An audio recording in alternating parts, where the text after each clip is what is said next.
Bismillahirrahmanirrahim. Assalamualaikum warahmatullahi wabarakatuh. Selamat siang, salam sejahtera bagi kita semua. Om Swastiastu, Namo Buddhaya, salam kebajikan dan salam sehat selalu. Yang mulia Ketua dan anggota Majelis Hakim Mahkamah Konstitusi Republik Indonesia, yang terhormat Kuasa DPR RI, yang terhormat para pemohon, yang terhormat para pihak terkait, pejabat utama kementerian lembaga, para hadirin yang hadir langsung maupun virtual, dan kawan-kawan pers yang kami muliakan. Mohon izin kami membacakan. Saya Bahtiar, Dirjen Politik dan Pemerintahan Umum Kementerian Dalam Negeri, bersama Pak Dr. Mualimin Abdi, Dirjen HAM Kementerian Hukum dan HAM, Kementerian Hukum dan HAM beserta jajaran. Dengan hormat yang bertanda tangan di bawah ini, 1. Nama Yasona H. Lauli, Menteri Hukum dan HAM Republik Indonesia. 2. Muhammad Tito Karnavian, Menteri Dalam Negeri, dalam hal ini bertindak untuk dan atas nama Presiden Republik Indonesia, baik bersama-sama maupun sendiri-sendiri yang selanjutnya disebut pemerintah. Perkenankanlah kami menyampaikan keterangan, baik lisan maupun tertulis, yang merupakan satu kesatuan yang utuh dan tidak terpisahkan atas permohonan pengujian materi pada pasal 168 ayat 2, pasal 342 ayat 2, pasal 353 ayat 1 huruf B, pasal 386 ayat 2 huruf B, pasal 420 huruf C dan D, pasal 422 dan pasal 426 ayat 3 Undang-Undang Nomor 7 Tahun 2017 tentang Pemilihan Umum, yang selanjutnya disebut Undang-Undang 7 Tahun 2017, terhadap Undang-Undang Dasar Negara Republik Indonesia tahun 1945 yang selanjutnya disebut Undang-Undang UUD 1945, yang dimohonkan Saudara Rianto dan kawan-kawan, yang dalam hal ini memberikan kuasa kepada Sururudin SH LLM dan kawan-kawan adalah kuasa hukum dari kantor hukum Din Law Group yang beralamat di The Dharmawansa Square, lantai 3 nomor 386, Jalan Dharmawansa 6, Kelurahan Pulau, Kecamatan Kebayoran Baru, Jakarta Selatan, kode pos 12160, yang selanjutnya disebut para pemohon sesuai registrasi kemitraan Mahkamah Konstitusi nomor perkara 114-PUU-20-2022. Selanjutnya, perkenalkan pemerintah menyampaikan keterangan sebagai berikut. Pertama, pokok permohonan para pemohon.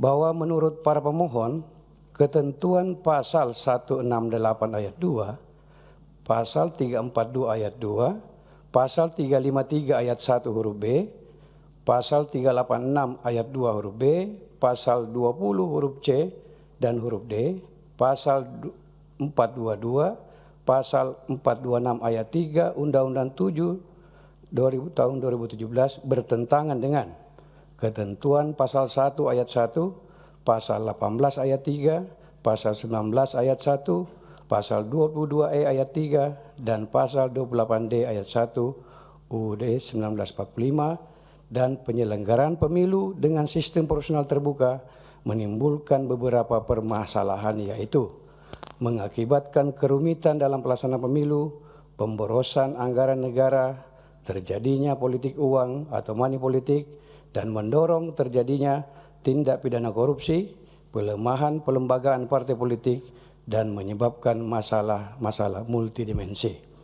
Sedangkan dalam pasal 22E ayat 3 Undang-Undang Dasar 1945 diatur konstruksi partai politik sebagai penentu dalam pemilihan anggota DPR dan DPRD. Dengan demikian, Undang-Undang Dasar 1945 menghendaki sistem proporsional tertutup karena mewakili ideologi Pancasila yang menginginkan adanya sistem kolektif dalam pemilihan di Indonesia.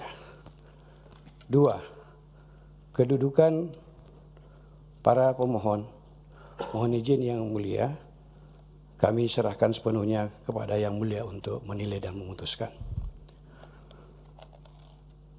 3. Penjelasan pemerintah terhadap materi yang dimohonkan oleh para pemohon. Bahwa dalam pembukaan Undang-Undang Dasar 1945 mengamanatkan susunan negara Republik Indonesia adalah negara yang berkedaulatan rakyat.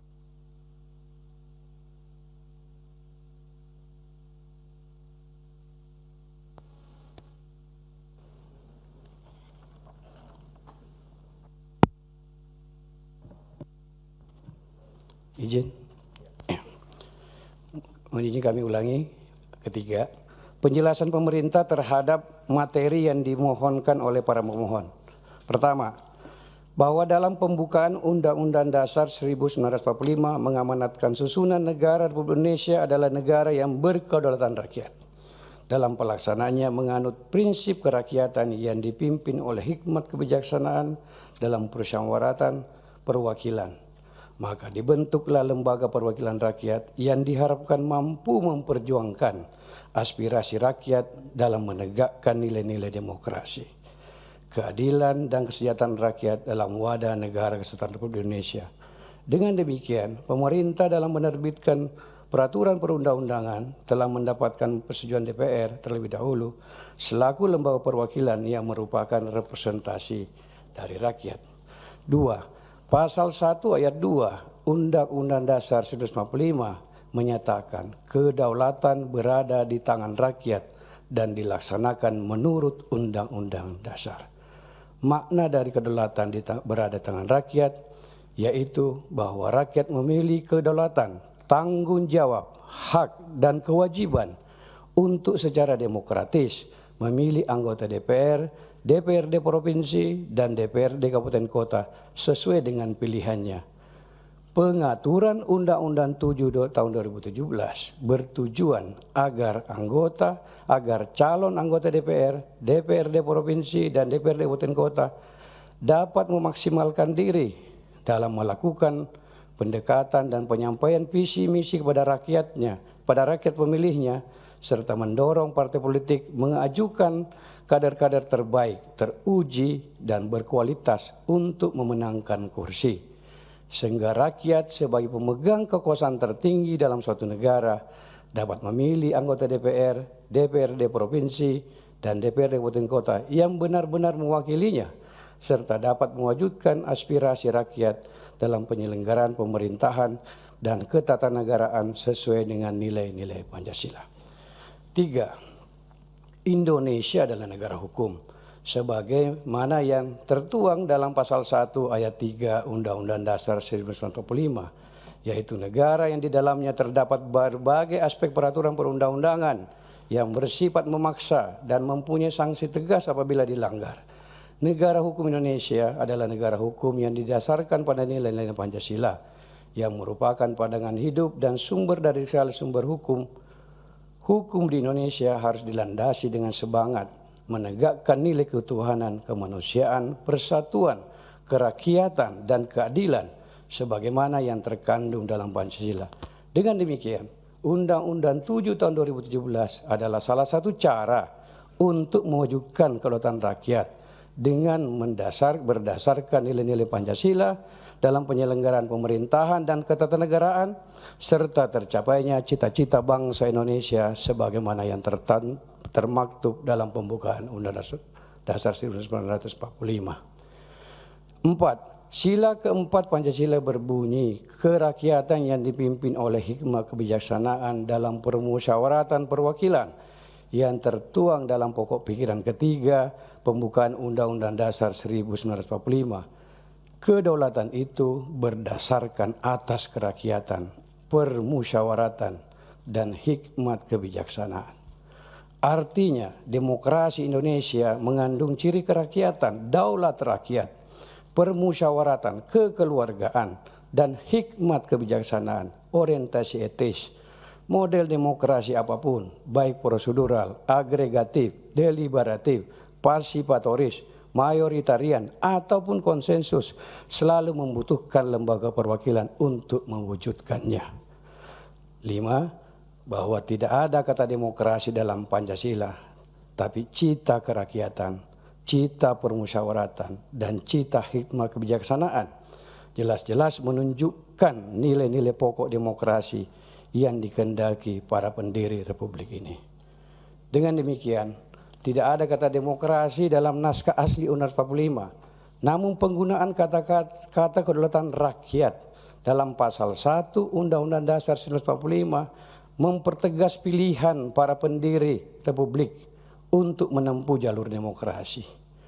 Oleh karena kedaulatan rakyat tidak mungkin terwujud tanpa lembaga perwakilan, maka lembaga perwakilan rakyat ditata sedemikian rupa agar mampu mencerminkan kemajemukan masyarakat dan menyuarakan aspirasi rakyat.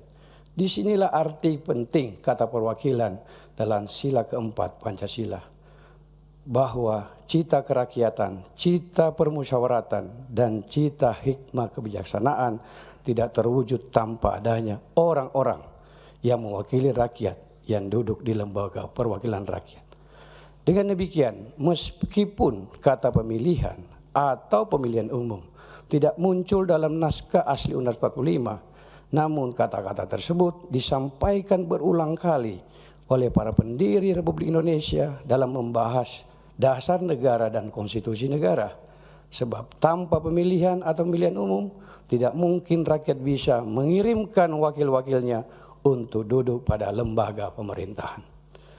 Keenam, bahwa untuk mewujudkan kata perwakilan pada dalam sila keempat Pancasila dan guna mendukung sistem presidensial yang efektif, maka partai politik sebagai pilar demokrasi perlu ditata dan disempurnakan untuk mewujudkan sistem politik yang demokratis.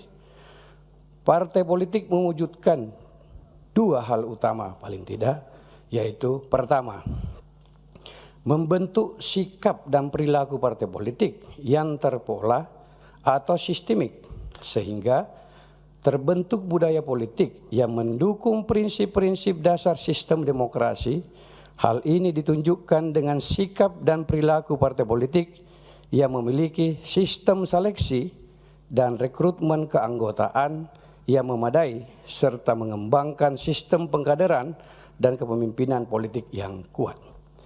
Kedua, memaksimalkan fungsi partai politik, baik fungsi partai politik terhadap negara maupun fungsi partai politik terhadap rakyat melalui pendidikan politik dan pengkaderan serta rekrutmen politik yang efektif untuk menghasilkan kader-kader calon pemimpin yang memiliki kemampuan di bidang politik. Sehingga partai politik mengajukan calon anggota DPR dan DPRD yang kompeten untuk berkontestasi dalam pemilihan umum. Karena anggota DPR dan DPRD merupakan representasi dari rakyat, guna menyampaikan aspirasi rakyat yang diwakilinya. Dengan demikian, sistem proporsional terbuka atau tertutup dalam pemilihan umum dapat dilaksanakan dengan baik apabila partai politik dapat melahirkan kader-kader partai politik yang berkualitas, mendukung prinsip-prinsip dasar demokrasi, dan mewujudkan kesejahteraan rakyat sebagaimana yang termaktub dalam pembukaan Undang-Undang Dasar 1945. 7.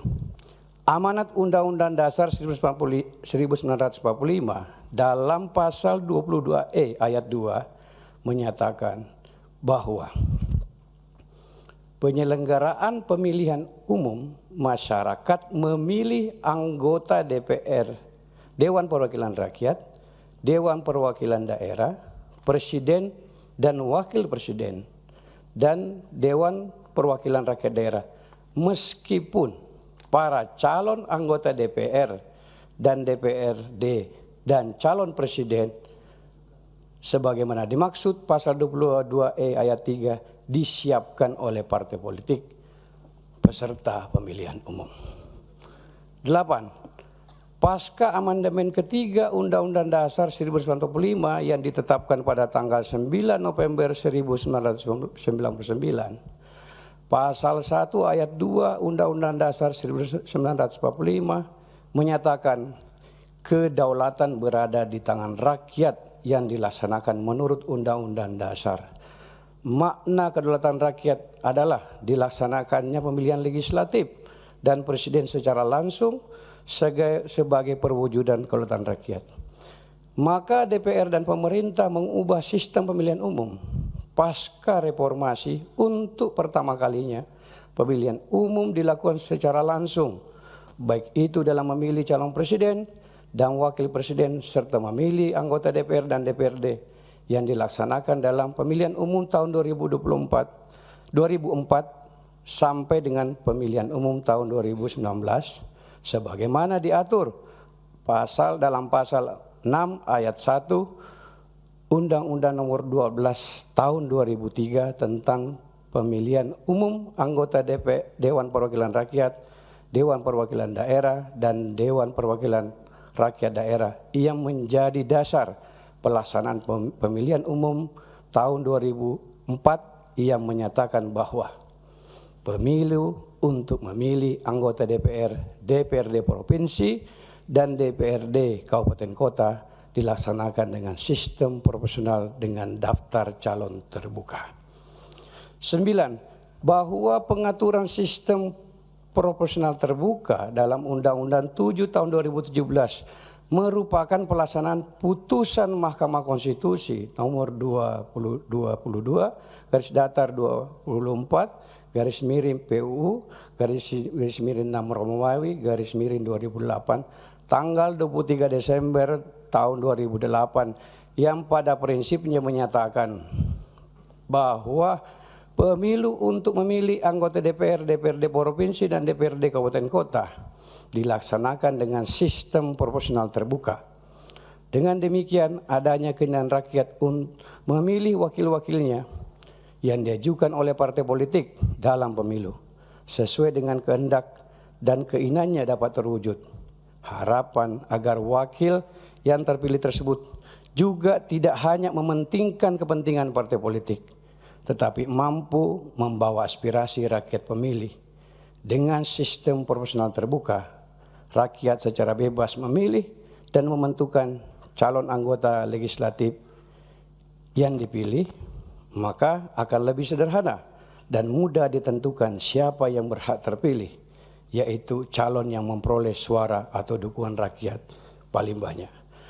Bahwa dengan diberikan hak kepada rakyat secara langsung untuk memilih dan menentukan pilihannya terhadap calon anggota DPR, DPRD Provinsi, dan DPRD Kabupaten Kota dengan suara terbanyak, di samping memberikan kemudahan pada pemilih dalam menentukan pilihannya, juga lebih adil tidak hanya bagi calon anggota DPR garis miring DPRD, tapi juga untuk masyarakat dalam menggunakan hak pilihnya, baik masyarakat yang tergabung sebagai anggota partai politik maupun masyarakat yang tidak tergabung sebagai anggota partai politik peserta pemilu, karena kemenangan seseorang calon untuk terpilih tidak lagi digantungkan kepada partai politik peserta pemilu, tetapi sampai sejauh mana besarnya dukungan suara rakyat yang diberikan kepada calon tersebut.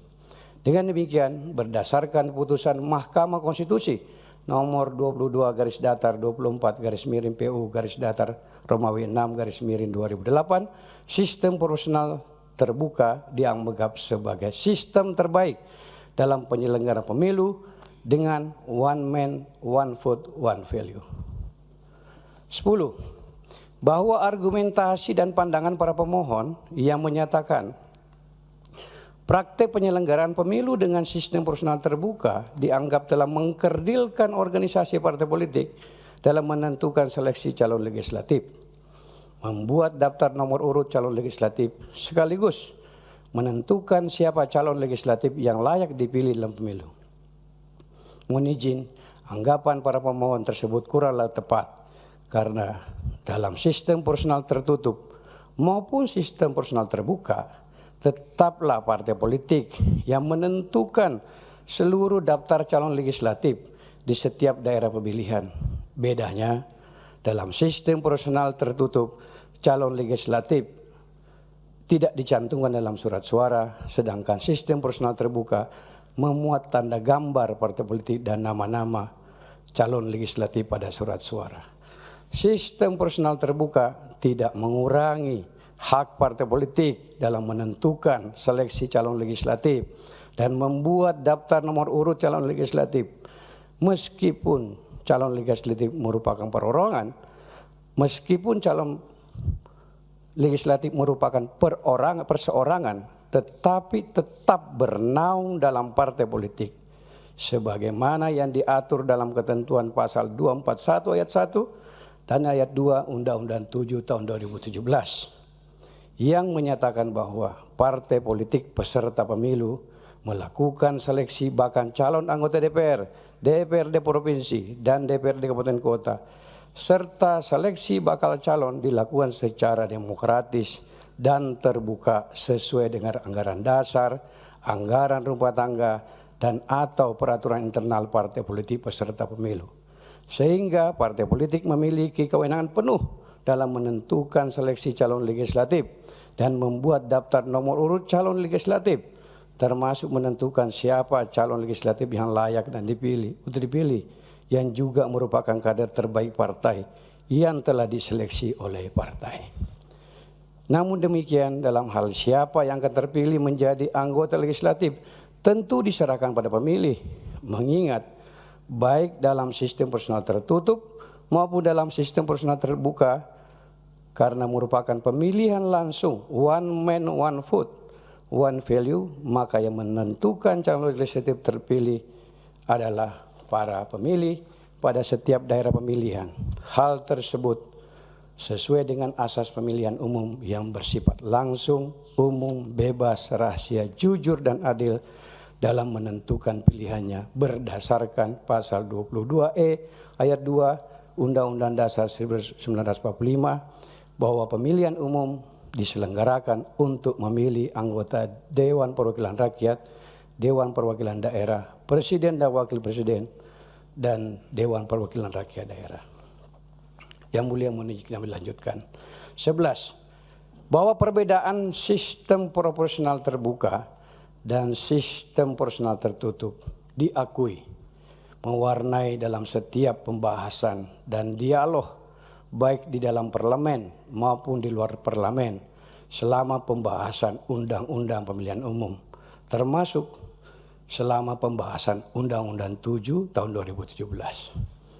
Namun kami perlu melaporkan dan menyampaikan kepada Yang Mulia bahwa pilihan atas sistem proporsional terbuka dalam Undang-Undang Pemilu merupakan hasil musyawarah pembentuk undang-undang dengan memperhatikan kondisi objektif proses transisi demokrasi Indonesia yang masih memerlukan penguatan sub-sub sistem politik dengan dalam berbagai aspek, antara lain penguatan sistem kepartaian, budaya politik, perilaku pemilih, hak kebebasan berekspresi dan berpendapat, kemajemukan ideologi, kepentingan dan aspirasi politik masyarakat yang direpresentasikan oleh partai politik, dan lain-lain sebagainya. Selain itu, proses penyelenggaraan tahapan pemilu tahun 2024 saat ini telah berjalan, sehingga perubahan yang bersifat mendasar terhadap sistem pemilihan umum di tengah proses tahapan pemilihan umum yang tengah berjalan berpotensi menimbulkan gejolak sosial politik baik di partai maupun masyarakat. Mohon izin kami ulangi Yang Mulia, perubahan yang sifat mendasar seperti sistem pemilihan umum di tengah proses tahapan pemilihan umum yang tengah berjalan berpotensi menimbulkan gejolak sosial politik baik di partai politik maupun di tingkat masyarakat. 12. Mohon izin bahwa dalam naskah akademik Undang-Undang Nomor 7 Tahun 2017 disampaikan kelemahan dan kelebihan pelaksanaan sistem proporsional terbuka dalam pemilihan umum Indonesia.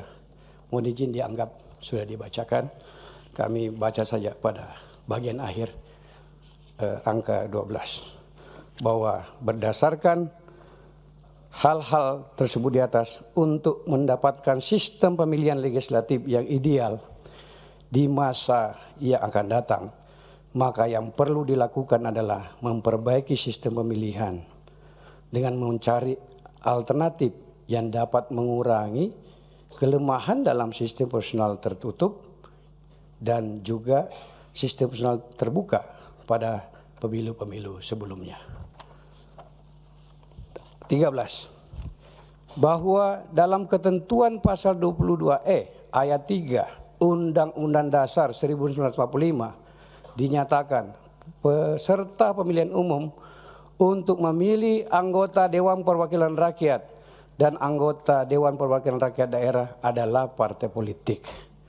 Namun demikian, pasal 22E ayat 6 Undang-Undang Dasar 1945 menyatakan ketentuan lebih lanjut tentang pemilihan umum diatur dengan undang-undang.